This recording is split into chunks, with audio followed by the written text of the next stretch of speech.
Titled The Intouchable. Spoilers ahead. Watch out and take care. One late night in Paris, Driss is driving his employer Philippe through the city. When waiting in traffic gets too boring, Driss breaks the speed limit and begins driving quite fast, dodging other cars and not caring about traffic signs.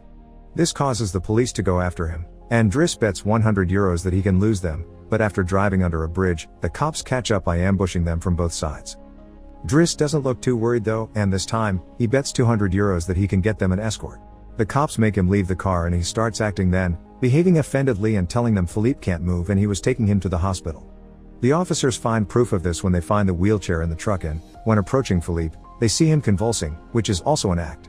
Seeing as it's an emergency, the cops forgive Driss for breaking the speed limit and offer themselves as escorts on his way to the hospital. To celebrate winning the bet, Driss plays September by Earth, Wind and Fire, and when they arrive at their destination, he shares a smoke with Philippe as soon as the cops are gone. Driss promises he'll handle it and drives them away just before the hospital staff could find them. This friendship began many months ago. Philippe and his assistant Magali are holding interviews to find a new caretaker for him, but it isn't going too well, because all applicants have very standard or awkward answers to their interview questions. But they're suddenly surprised when Driss storms in, ignoring the fact it isn't his turn quite yet, because he only wants some papers to be signed saying they won't hire him so he can get the unemployment benefits. He's blunt and a little rude, even hitting on Magali, but Philippe finds him amusing and asks him to come back the next day for his signed papers. Driss goes back to his home in a humble neighborhood and tries to take a bath while all his little siblings bother him, only managing to get it done in time thanks to his sister Mina, who is a bit older than the others and more responsible. While waiting for their mom to arrive, he looks through the window and notices his brother Adama getting out of a suspicious car. When the boy enters the apartment, he just says he was at school and leaves again after grabbing his bag, causing Driss to be even more sure that he's up to something. In the evening, his mom arrives, and he gives him a Fabergé egg he stole and tells her he's been away on vacation when she asks. She isn't happy to see him though, because he disappeared for 6 months and never called, and now he's shown up out of nowhere as if her home was a hotel. As she's absolutely done with all his lies and she has other children she has to take care of, she kicks him out and tells him not to come back. Driss spends the night having a smoke and some snacks with some neighborhood friends. The next day, Driss goes back to Philippe's house for his papers, and he's received by the housekeeper Yvonne, who shows him around the place and tells him about Philippe's daily routine. She also shows him the room he would get for himself with his very own bathroom. Driss can't help staring at the bathtub before he's dragged to see Philippe, who offers the signed sheet of paper but also a job opportunity. Driss accepts the 1-month trial, and Philippe tells him he bets he won't last 2 weeks. After bringing his things to his room, Driss is taught how to take care of Philippe. He must learn how to keep his legs stimulated, how to put him in the wheelchair, how to help him shower and change his clothes. Things get awkward when Driss discovers he must put on him some high stockings and even clean his butt after Philippe uses the bathroom, but no matter how much he complains and says he won't do those chores, he ends up accepting them as part of his job. Later in the evening, while he's enjoying a snack on the roof, he's interrupted by Philippe's daughter Elisa and her boyfriend Bastien, who are looking for a private place to make out, and he kicks them both out after refusing to share his beer. Driss quickly gets used to the daily routine with Philippe, even if at first he does make some mistakes he learns from, like handing the phone to Philippe instead of putting it on his ear or forgetting the baby monitor while having a bath. He also learns to organize his mail in different folders, most of the letters he opens for Philippe, but there's a series of private ones he isn't allowed to look at. When he finds a flyer promoting female escorts, he decides to start a file just for those instead of throwing them in the trash as Philippe says. It's not all work in this new life though. Driss still makes sure to have a good time. He keeps trying to hit on Magali to no avail, and sometimes calls escorts to join him in bed. One morning, after Yvonne comes to his room to scold him for being late, she finds some dangerous weapons in his bag, but she doesn't comment on them yet. Driss' work today is to drive Philippe around, but he refuses to put him in the back of a van as if he was cargo, so instead, he takes him on one of the fancy cars that don't see much use. Philippe, who first thinks this isn't suitable and says they should be pragmatic, is soon getting excited at the idea of a faster, less boring ride, although Yvonne still disapproves. When they try to leave the building, there's a neighbor parked at their entrance, ignoring the sign on the door that says it's forbidden. Driss wastes no time and goes after the guy, grabbing him by the front of his shirt and threatening him until he moves the car. Philippe is impressed by his actions, but Yvonne, once again, disapproves. The pair goes to a museum, where Philippe is planning to buy a piece of artwork that Driss considers not worth the money because it's just a red blotch on the canvas. Afterward, Philippe meets with a relative of his, who tells him everyone is worried about Driss since he can be violent. He's also discovered he has a criminal record, but Philippe doesn't care. He appreciates Driss because he doesn't pity him and doesn't mind joking around with him. After another failed attempt at hitting on Magali, Driss has dinner with Yvonne in the kitchen while listening to Philippe dictate a letter to Magali. Claiming it's a private conversation, Yvonne turns off the baby monitor and proceeds to explain what's going on. Philippe is pen pals with a woman called Eleanor. Those are the letters he didn't let Driss open. But he's never met Eleanor in person. Their relationship is purely epistolary. Speaking of love, Driss teases Yvonne for the looks the gardener gives her all the time before going to bed. He's trying to sleep when he hears some weird sounds coming from the baby monitor. Philippe is having trouble breathing. Not being capable to ignore him even if he tries, Driss goes to his room and gently guides him through the attack with soothing words and a wet cloth to wipe his face. Philippe eventually falls asleep, only to wake up again moments later, saying he needs air. This time Driss doesn't hesitate. He puts Philippe on the wheelchair, covers him with blankets, and takes him out for a stroll by the river. This is the first time Philippe has seen Paris at night in a long time, and now he's more relaxed. He explains to Driss that the medicine can only do so much and he sometimes experiences phantom pain. When they see some girls walking by, Philippe also confesses he isn't capable of pleasuring a woman because of his situation, but he still can enjoy some satisfaction when he gets his ears massaged because they are sensitive zones. When the phantom pain threatens to appear again, Driss shares one of his joints with Philippe, who is skeptical at first but ends up loving it. Afterward, they go to a restaurant, where they joke around while sharing a meal, and Philippe decides to share more of his story. He met his wife when they were students, and shortly after they got married, she had 5 miscarriages and was diagnosed with an incurable, terminal illness. That's when they adopted Elisa. Philippe has always loved competitions, extreme sports, and speed, and a paraglider gave him that. It was during a paragliding session that bad weather caused him to crash and break his vertebrae, although he still thinks his real handicap isn't the chair but living without his wife. After joking around some more, Philippe remembers the date and realizes Driss has passed his 1-month trial, so he's now officially hired.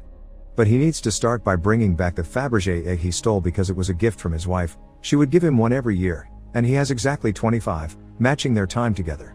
The next day, Driss goes to talk to Mina when she's leaving school, who is a bit offended because he hasn't been answering her messages except to ask her to look for the egg. She also tells him about some cops that have been calling their home. Afterward, he visits Adama, who confesses he was found with 30 grams on him. Driss wants to take him to lunch, but Adama refuses and instead gets in the same suspicious car from before.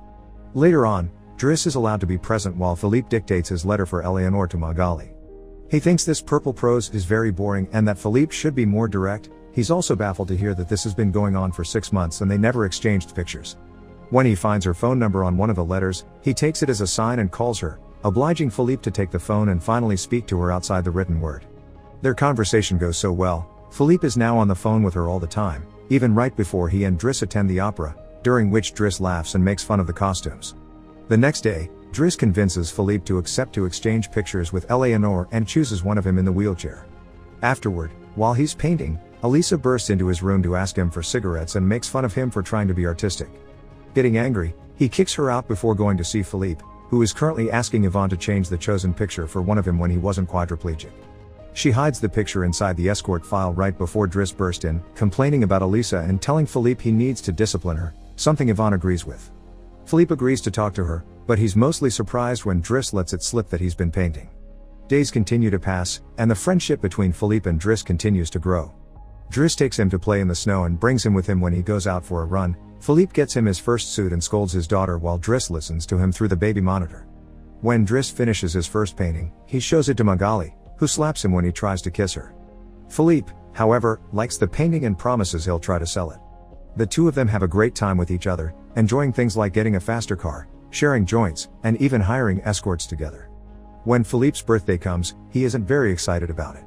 Every year, he pretends to be surprised that they're throwing a party and has to meet with all these relatives that only come to see him on the date to check he's still alive. Philippe says it'll all be rather boring. While he and the guests enjoy some live classical music, Driss searches for Elisa, who is crying in her room after having taken some of Yvonne's pills, which won't kill her as she expected. The reason why she's sad is that Bastien broke up with her and called her a tart, so she asks Driss to talk to the boy, which he accepts to do for a price. Meanwhile, Philippe is showing Driss painting to his relative and manages to convince him to buy it for 11,000 euros. Driss goes back to the dining room and chats with Yvonne, who tells him Magali is in a relationship with someone named Fred, but things are rather rocky at the moment, giving Driss hope. As the party begins to die down, Philippe makes Driss listen to some of the most important songs in classical music history, but he could only joke in response. After the band is done, he brings his iPod and plays Boogie Wonderland by Earth, Wind and Fire before he starts dancing right in the middle of the floor. He's an incredible dancer and he even convinces the rest of the party to join him and dance with him, which Philippe enjoys watching. Later, when putting Philippe to bed, Driss opens Eleanor's latest letter to him.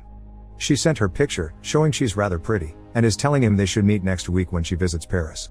When the day of the date comes, Yvonne and Driss put Philippe through dozens of outfits until they find the perfect one. And since it's Yvonne the one that will take Philippe to the date, Driss uses his day off to visit Bastien and threatens him until the boy accepts to apologize to Eliza and to bring her croissants every day. He also asks him to fix his hair.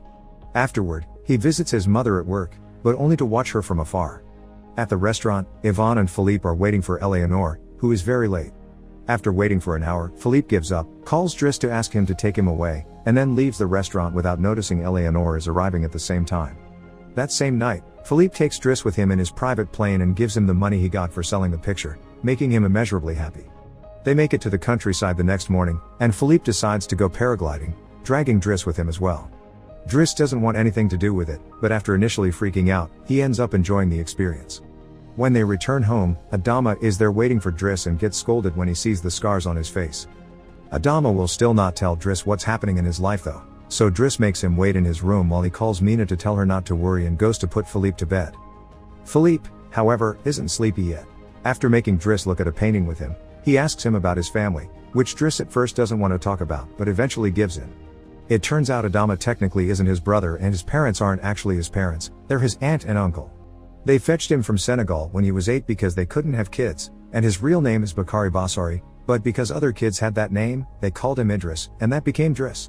One day, his aunt miraculously was able to conceive, and after his uncle died, there were other men and more kids as well. In the same way Driss had talked to him about Elisa, Philippe points out that Adama needs discipline, so he fires Driss so he can be there with his family because he can't spend his whole life taking care of an old man. The next morning, after Bastien has brought his daily croissant while wearing a better hairdo, Driss packs his bags and gets ready to go. Magali comes to say her goodbyes, and when Driss tries to hit on her one last time, Magali introduces him to his significant other Fred, which is short for Frédéric. Turns out Magali isn't interested in men, and Driss gives up on the spot. On his way out of the house, he gives the baby monitor back to Yvonne and teases her for having lied to him about Magali just to mess with him. In return, she gives him the escort file he had started, and he's disappointed to find the picture he had chosen is hidden there. Driss throws away the file, but he keeps the photo for himself. Once outside, he finds a car once again blocking the entrance, so he asks him to move away even if he doesn't work there anymore. When Adama calls him out for it, Driss says it's a matter of principle. A few hours later, the two brothers go pick up their mother at the station while back at the house. Philippe is having his first dinner together with his new caretaker, who is stuffy and boring, and Philippe decides to leave him without even having a bite. Since Yvonne is out on a date with the gardener, nobody is there to scold him for it. As days pass, Driss goes back to his old life. He hangs out with his old friends again and tells the guys from the suspicious car not to bother Adama anymore. When he goes to an interview he doesn't have enough experience for, he manages to win over the employer by calling himself pragmatic and using all the art knowledge he acquired while working for Philippe. This lands him a job as a driver. Philippe continues to dislike his new caretaker and is in a constant bad mood. One night, he refuses anyone in the house to help him with his phantom pain, so Yvonne calls Driss and asks him to come over. That's how they find themselves in the situation from the beginning, with the cops chasing after them first and escorting them to the hospital later. After that little adventure, Driss drives Philippe to the coast, and the sight of the sea helps Philippe calm down. Sometime later, Driss takes care of Philippe's overgrown beard before taking him to a restaurant for lunch, but he doesn't stay, because someone else will be making Philippe company today. Driss wishes him luck and finally gives him back his egg before leaving, and Philippe starts worrying about being alone until he sees who his date is, Eleanor, who is delighted to see him and doesn't mind the chair at all. The real Count Philippe Pozzo di Borgo now lives in Morocco. He has remarried and has 2 daughters. The real Driss, actually called Abdel Yasmin Selou, has his own firm and is also married with 3 children. The 2 men continue to be very close friends to this day. Make sure to subscribe and turn on notifications so you can watch more videos like this. Thanks for watching.